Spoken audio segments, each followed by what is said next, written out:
ایک دفعہ میرا جماعت المسلمین سے کوئی بحث ہو رہی تھی, انہوں نے کہا یہ جو امام حنیفہ نے نکالا ہے مسئلہ حنفیوں نے کہ 1 درہم جو ہے نا, جو ہتھیلی کی کھائی, اس کے بقدر نجاست جب تک اتنی نہیں پھیلے گی تو کپڑا ناپاک نہیں ہوگا, اس سے کم نجاست کیا ہے, پاک ہے. 1-2 قطرے اگر پیشاب کے شلوار پہ لگ گئے تو وہ نماز ہو جائے گی. یہ کہاں سے نکالا ہے؟ اور وہ بڑا پروپیگنڈا کر رہے تھے, جماعت المسلمین کے تھے, یہ کہاں سے نکالا؟ قرآن میں تو آتا ہے وَثِيَابَكَ فَطَهِّرْ, اپنے کپڑوں کو پاک رکھیں, بار بار ہے نا قرآن میں. الطہارۃ شطر الایمان, اور لا يقبل اللہ الصلاۃ بغیر طہور, حدیث میں تو آتا ہے طہارت کے بغیر نماز قبول ہی نہیں ہوتی. اور یہ کہاں سے نکال دیا 2 قطرے پاک ہیں, یعنی 2 قطرے لگے ہوئے ہوں, تھوڑی سی نجاست لگی ہوئی ہو تو نماز کیا ہو جائے گی؟ ہو جائے گی.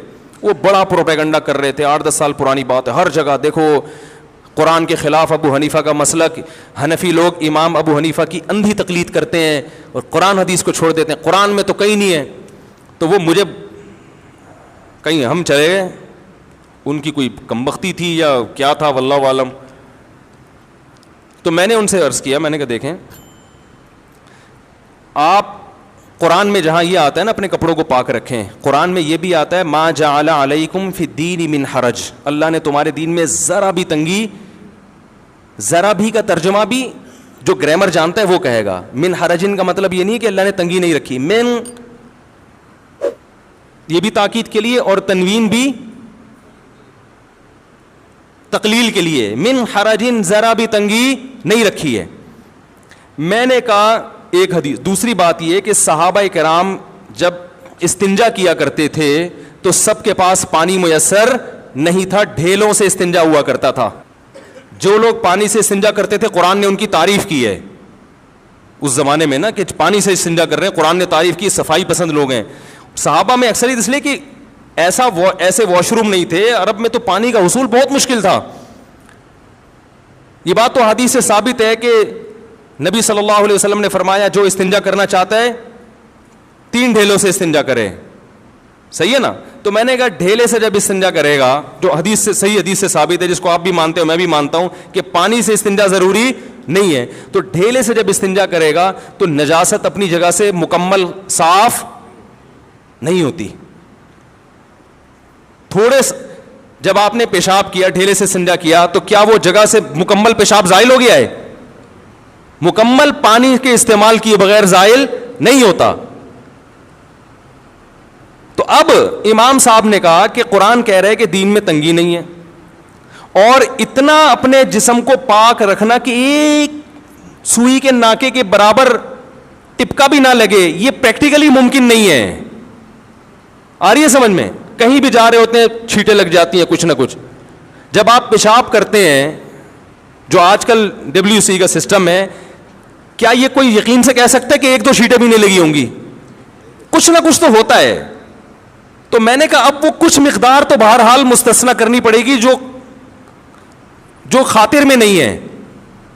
تو اب وہ مقدار میں نے کہا اپنے قیاس سے کرتے, ادھر ادھر سے ایویں کر لیتے تو وہ پھر اعتراض کا حق تھا. میں نے کہا انہوں نے کہا کہ بھائی جب انسان قضائے حاجت کرتا ہے تو اتنی فقہا کا اس پر اجماع ہے پوری امت کا کہ اگر جو جگہ جہاں سے قضائے حاجت کی اس نے اس سے زیادہ اگر نجاست پھیل جائے نا اس جگہ سے ہٹ کے, تو پانی سے دھونا واجب ہے, اس سے کم میں واجب نہیں ہے.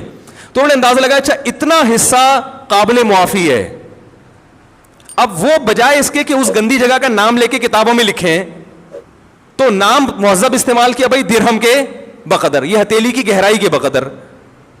اور اس کو آج ہم اپنی زبان میں کہتے ہیں 5 روپے کے سکے کے برابر جو ہے نجاست لگی ہو تو وہ کیا ہے؟ اب کوئی 5 روپے کا سکہ تو بخاری میں کہیں نہیں ہے, تو یہ پاگل ہونے کی علامت ہے آپ کے. آپ مدرسے میں بیٹھ کے پراپر علم حاصل کرو تو آپ کو 5 کے سکے بھی نظر آئیں گے اور 10 کے نوٹ بھی نظر آئیں گے انشاءاللہ. آئیے سمجھے؟ تو انہوں نے یہاں سے نکالا ہے کہ شریعت نے صرف ڈھیلے سے استنجا کافی سمجھا, حالانکہ وہ جگہ پاک نہیں ہوتی. پتہ چلا اتنی نجاست شریعت میں قابل معافی ہے. تو اس کی تعبیر مہذب انداز سے کہ بھائی ہتھیلی کی گہرائی کے بقدر, یا یہ کہ درہم اتنا سا سکہ ہوا کرتا تھا اس کے بقدر. تو میں نے کہا آپ بتا دو اگر یہ دلیل غلط ہے تو پھر آپ بتا دو کتنی نجاست, تھوڑی نجاست معاف ہے, یہ تو پوری امت کا اجماع ہے. اور یہ تو آپ جب تنہائی میں بیٹھ کے غور کرو گے نا, آپ بولو گے بھائی ایسا نہیں ہو سکتا کہ ایک چھینٹا بھی نہ پڑے, ٹھیک ہے نا. آپ بھی کہو گے یار یہ تو نہیں ہو سکتا, ناممکن ہے. تو آپ بھی کچھ نہ کچھ مقدار کو معاف کراؤ گے. میں نے کہا ہم فتویٰ اس کے خلاف دے دیتے ہیں کہ بھائی 1 درہم والی جو انہوں نے مثال دی ہے کہ 1 درہم نجاست لگ جائے تو وہ غلط ہے, تو آپ جو پھر وہ مقدار بتاؤ گے قرآن و حدیث کی روشنی میں, ہم اس پہ فتویٰ دے دیں گے انشاءاللہ. نہ آپ بتاتے ہو نہ ابو حنیفہ کے بتائے ہوئے کو صحیح قرار دیتے ہو, اس کا مطلب ہے کہ آپ صرف انگلی توڑنے کے لیے پیدا ہوئے ہو. صحیح ہے نا. امت کے دلوں میں شکوک و شبہات, وسوسے, فرقواریت, امت کو لڑوانا, اس کے علاوہ آپ کا دنیا میں کوئی کام نہیں ہے. تو ایسے درجنوں مثالیں ہیں, درجنوں, یہ تو میں نے چند دی ہیں. تو اس لیے اس پروپیگنڈے سے متاثر ہونے کی چنداں ضرورت نہیں ہے.